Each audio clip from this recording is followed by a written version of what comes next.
Hey, everybody, and welcome back to another amazing episode of the Power Women in Insurance podcast. Today, we are finishing Overcoming Underearning.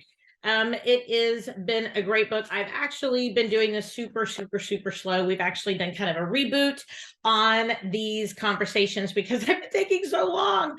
But, and one of the things, if you've listened to the other two episodes of this, is that this is a workbook as much as it is a book that you read, right? I mean, you can also put it on Audible, you can read it, you can do your Kindle, whatever, but it's also a workbook. And when it has, what I mean by that is it has questions for you to really think through and for you to really process. And I've shown y'all my journal and the fact that I'm kind of doing it as well, but it also slows down the process for me really thinking through really what I want to be able to bring to you. So today, we're going to wrap up the rest of the book. We're actually going to start off on the section 3 for ensuring success. And how can we take these points and these principles and really ingrain them so that we can be really, truly successful moving forward?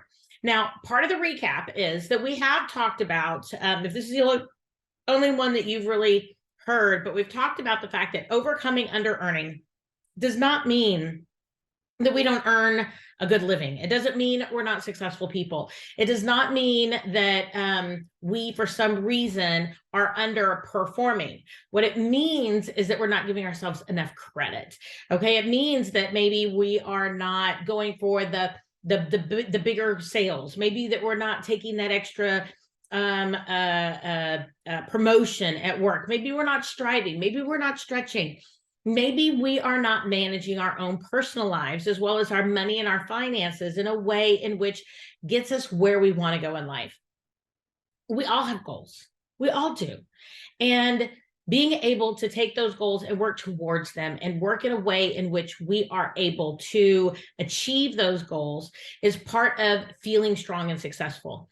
And a lot of times we self-sabotage either because we don't believe we actually can do those things that we really want in our lives. Maybe we don't give ourselves full credit for what it is we have actually achieved. Maybe we don't plan and make the moves and do the big things, the big goals to be able to get us to the point where we are where we want to be in our lives. All of that is under earning. It's not necessarily about finances. A lot of the book is about finances, about our mindset about money. A lot of it is our mindset about our teams. A lot of it is our mindset about being able to go on out there and get what we want out of life. And a lot of that is money, but a lot of it isn't, right? A lot of it isn't. So I do really encourage you to be able to watch this book, read this book. And like I said, because I think most people in one way or another would be able to get something out of this. I know that there's lots of people out there who make a very good living, who have chosen maybe to not take that extra step into management because they don't want to travel so much. They don't want to be away from their family. Or they feel like, oh, if I go into management, then I've got to move a lot, right? Or they make assumptions. So they don't play big in their own space because of the fact that they have preconceived conceptions that they're going to have to do blank in order to be able to achieve what it is that they want. And that is under earning in its own little way. So there's lots of ways that different people can see that. This goes into what it is that the self-talk is that we have about ourselves, about the way that we assume other people feel a certain way, all that stuff that we've already talked about. The philosophy on money, maybe that we were raised with. I know that I was raised with a lot of stuff that, rich people have a lot of problems. I don't want all those problems. I just want to be normal and middle class, or, whatever you want to call it. And I don't want to work that hard. I want to come home every day. All these little nuances of things. This book really has had exercises in it that have helped me to go back through the voices that I have. Where did they come from? What fear were they maybe settled into? And how have they really held me back in my life? So that's the first part of the book. It's for our first 90% of the book. Today, we're going to really talk about how to take it and ingrain in our daily lives how we can be more effective. Okay.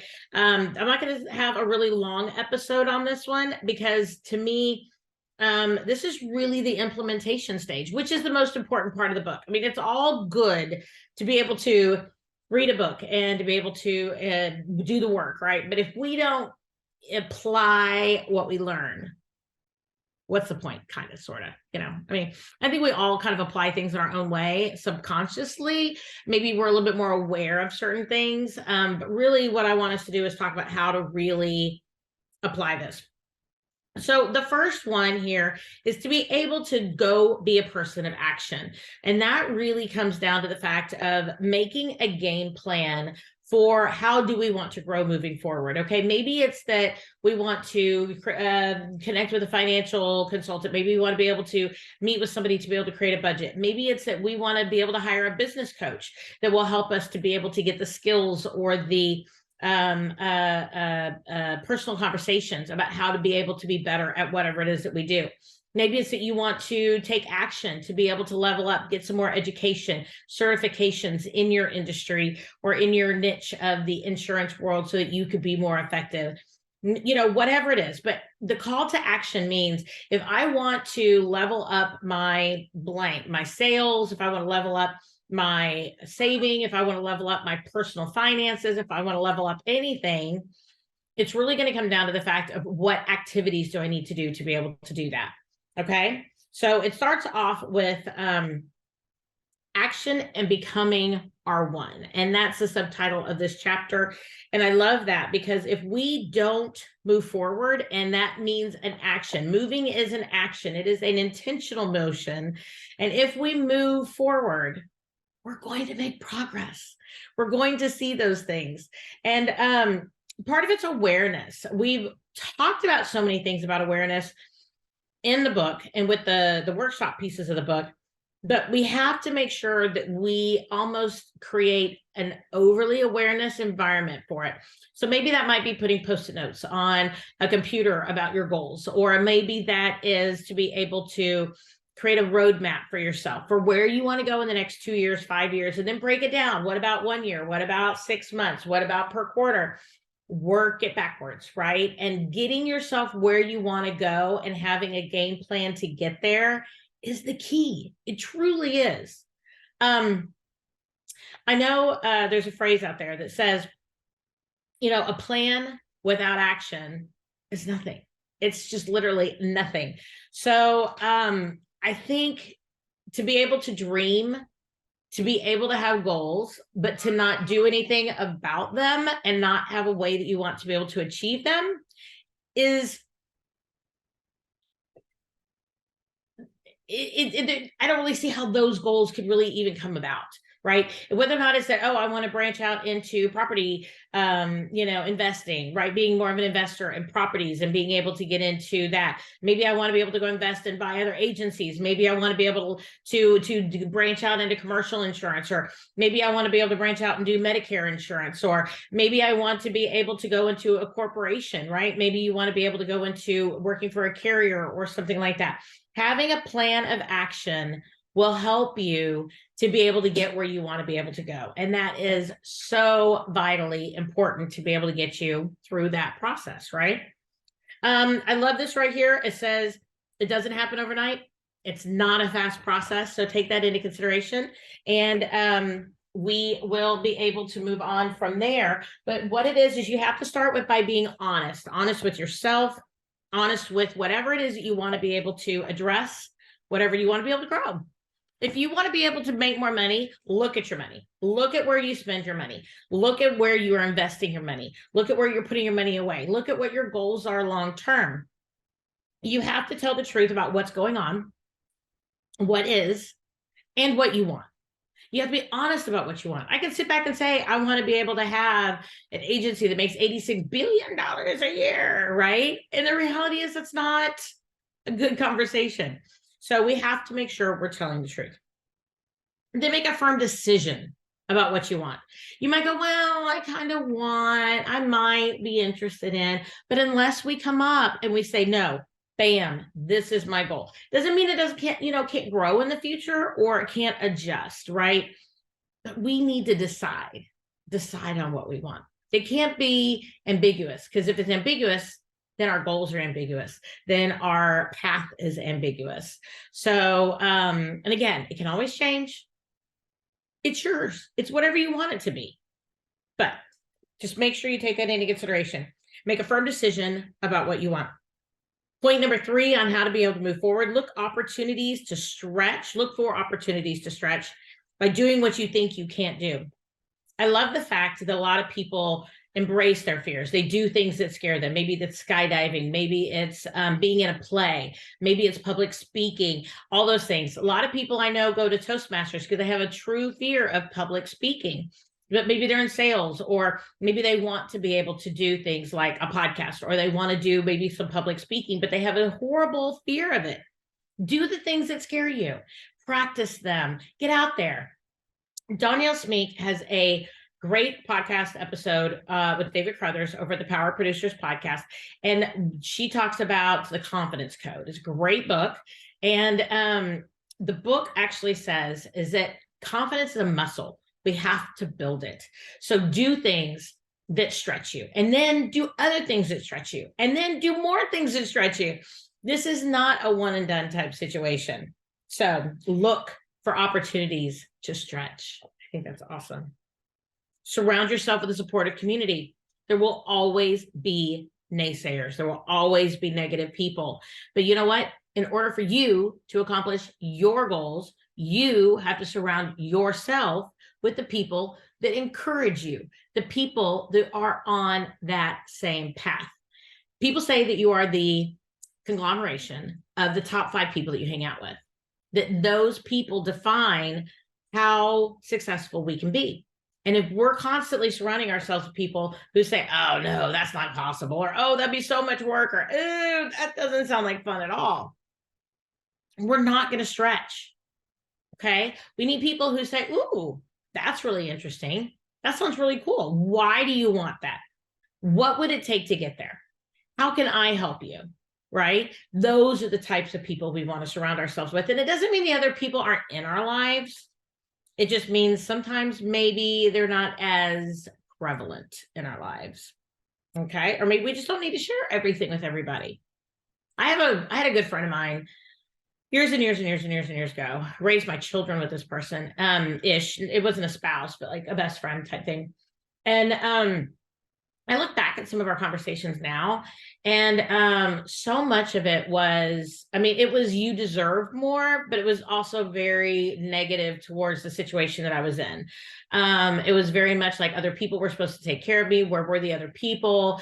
It was very much other people were wrong or bad, or but it was also very pro me. So that was really good. But at the same point, it was also very not how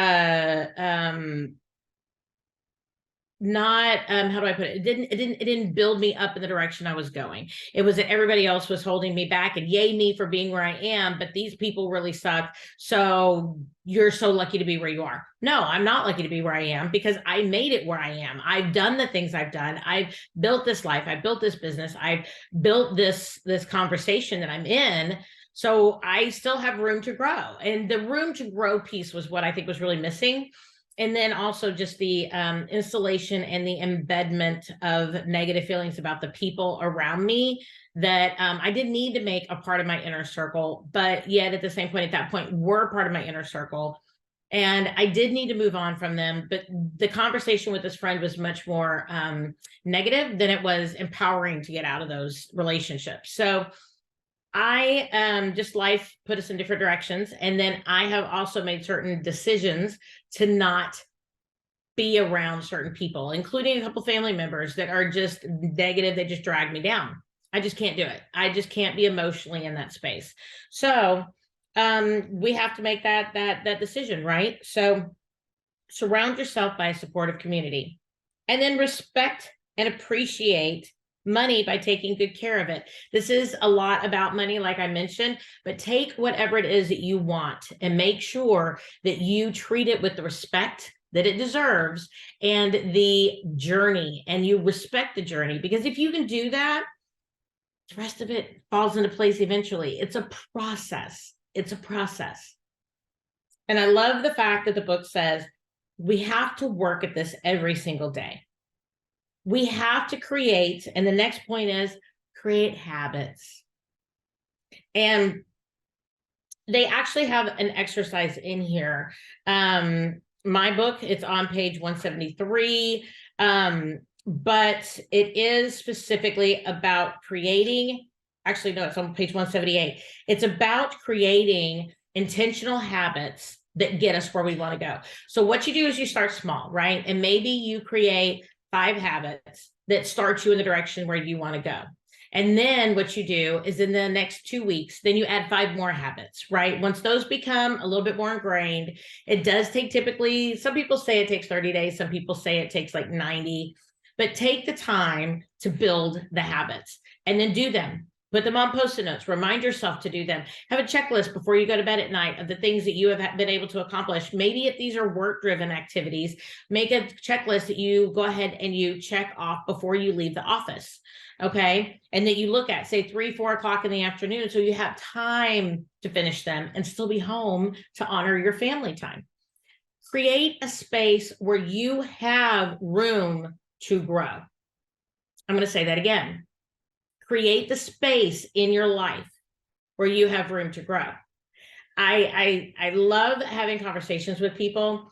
And I did have a conversation recently with Danielle Smeek. I'm going to mention her multiple times probably today. But what we talked about was that she has a program that she puts in all of her friends' names, and she plans out and she does things for her friends and she plans them out ahead of time. And then she kind of automates what she can. And then she has kind of her team helping her to make sure that she gets the opportunity to hang out and be close to the people who really matter to her and who make a difference in her life. That's huge. She's intentional about building the right relationships. And she's even said, if somebody has a hard time with something that, me putting them in a computer system and for us tracking things and for me being able to really look at these and make them a priority in that direction, then maybe that's not my person. Maybe that's not, somebody that I need to be able to do that if they don't respect the journey that I'm on. And I love that because we need to do what serves us to get to be able to be who we choose to be. What the details are is fine. But again, surround yourself with people who encourage you and people who want to participate with you where you are and where you're going. And this is a great exercise, page 178. Okay. You can get in there, create 5 habits. Just write them down. 5 quick habits. We're going to do that for the next 2 weeks. Then after that, we're going to add 5 more. We're going to keep our same 5 habits, but we're going to add in 5 more. All right. And so eventually over the course of time, we're creating habits that get us towards the goals that we want, that get us towards the results that we want. We could say we want more sales, but if we spend all of our time servicing all of our clients and we're not technically upselling, cross-selling, or we're not going out and making relationships with new referral partners, we're not going to grow. We're not going to. Very important. Make sure that we create habits, intentional habits that really get us where we want to go so we can be truly successful. All right, make that commitment, take action. And it's not going to be perfect the very first time. I think I really want things to be perfect, or at least feel like I'm perfect during a process of learning something new. I will love it when people are like, oh my gosh, you've never done this before and you're so good at it. Oh my gosh. I'm like, I love you. But the reality is I'm not good at everything the first time. Nobody is, right? So give yourself patience, give yourself time, create a habit, but then tweak the habit. How can it be a little bit better? How can I get more out of this activity? Okay. So that way we can achieve our goals. Next, another exercise is after we create habits that help us to get where we want to go, there's another exercise of letting go of things that do not serve us. This is kind of a clearinghouse activity, right? We're building habits that are positive and we're letting go of habits that are not. This is going to be journaling. This is going to be talking to yourself. This is long-term work. This is not something that is going to be done in the next 5 minutes. It's just not. It's not even something that's going to be done this year. You make a couple of habits, you ingrain them, get used to them, let go of a couple things that did not serve you. And then together, you're going to be able to see over the course of time how you are achieving all of those goals. But letting things go. is huge. Letting go of mental junk. Because when you're going through this, you create habits, when you set goals, when you really intentionalize moving forward with the activities that it's going to take for you to be able to achieve your goals, you're going to have a lot of mental junk that comes up. You're going to have a lot of inner chatter. All right. You're going to have a lot of just crud that pops up. That is that nasty little voice in your head, right? I think at the very, very beginning of this book, the first couple of chapters, it talked about naming that inner voice. It talked about naming it something that you could say, hey, hey, da-da-da, name it by its name. You are not going to have that power over me, right? It takes it out of a subconscious chitter chatter in the back of your mind. And a lot of times that's such negative chatter. And a lot of times as well, it really comes down to the fact that we have a choice if we listen to it or not. But we don't think we do because it's random thoughts that pop up. But by identifying them and restructuring them, eventually we become more aware, they slow down, they don't have as much power over us, and we can dismiss them much easier. I don't think they're ever going to go away, but they are definitely able to be worked on. Very important. And then you can take that, and as you're journaling through this process, let go of some of those things. Maybe if you're around certain people, or you go to a certain networking event, or if you're doing a certain activity in your business that really brings up that negativity for you, delegate it. Okay? Put yourself in the very best position to do your very best.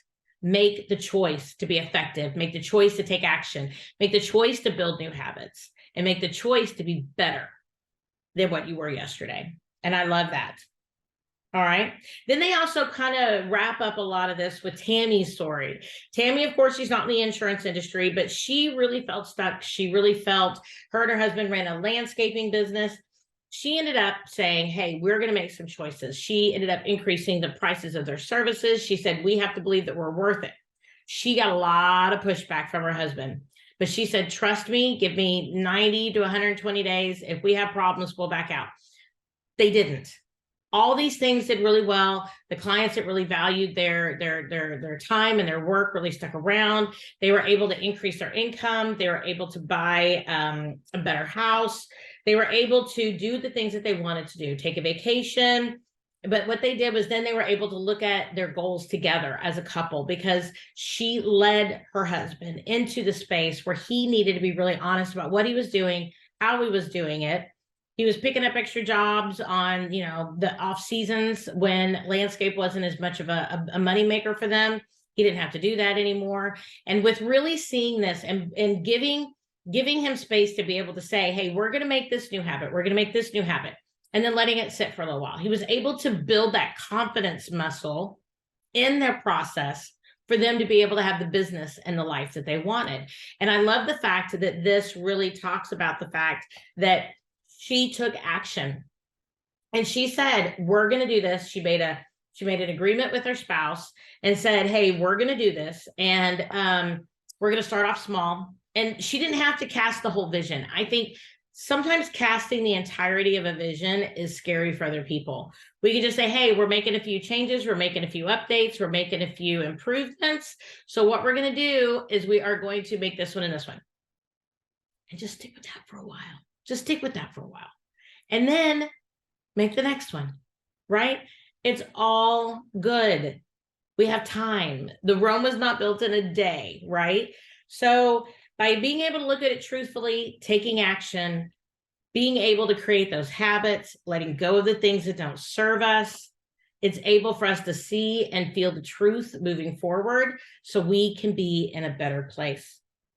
Okay? You will hit times when life is hard, when making these decisions and sticking to them are hard.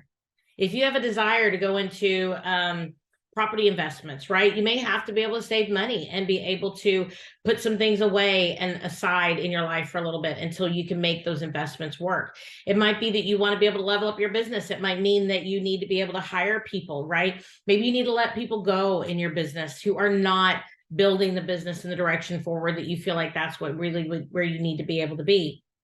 There's so much there that we need to hear the backlash for what it is. We need to release what we are too attached to that hold us back. And we need to create new habits that move us forward, right? And that might include new friends, might include new people, new team members, but we want to surround ourselves by positive influences that push us exactly where we want to go. Okay.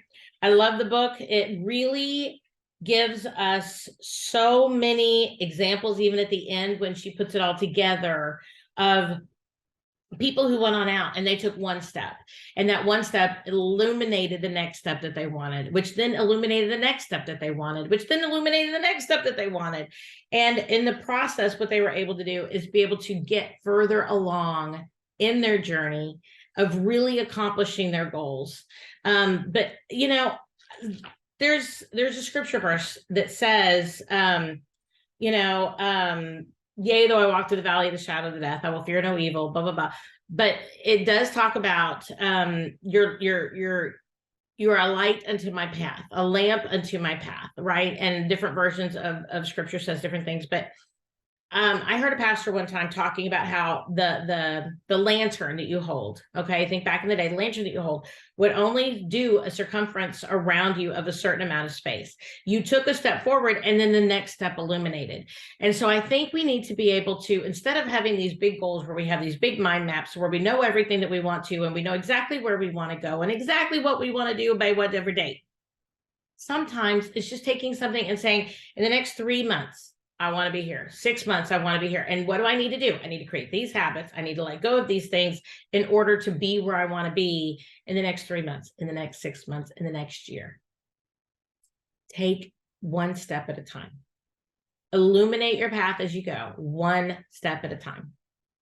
And then take that information, exercise your confidence muscle, and take the next step forward. And you know what? Reach back sometimes and help other people behind you, because everybody struggles with getting where they want to go, doing what they want to do, and being healthy about it. Today, I just really want to encourage y'all as we wrap up our series on overcoming under-earning. The book is amazing. It's by Barbara Stanny. I think she actually got married after this, so she has a different last name, but I think the book still says Stanny on this. If you Google her, a different last name does pop up. She has workshops around the country on these activities, but what I really encourage y'all to do is to take the book, think about it beyond finances. Finances are such a big part of it, because if we are financially free, then we can do the things that we really want to do. We can give the community the way we want to be able to give. We can give back to our team the way we want to be able to give. And take that into consideration. Financial, personal, spiritual, all of it. Create a goal. Keep it in mind. Create great habits. Let go of the things that don't serve you. And go on out and make a wonderful tomorrow. Make tomorrow better than it was today. My name is Teresa Kitchens. Thank you so much for joining us for our final episode of Overcoming Under-Earning. And I appreciate your time today. I appreciate your time over the last 3 episodes. Reach out to me. Give us a review on Apple iTunes, Spotify, Google Podcasts, wherever it is you listen to the podcast. We are here for you. Reach out to me and find me on Facebook. Find me on Instagram, and I would love to connect with y'all. Everybody, I will see you next week when we have another amazing episode of the Power Women in Insurance podcast. We'll talk to you soon.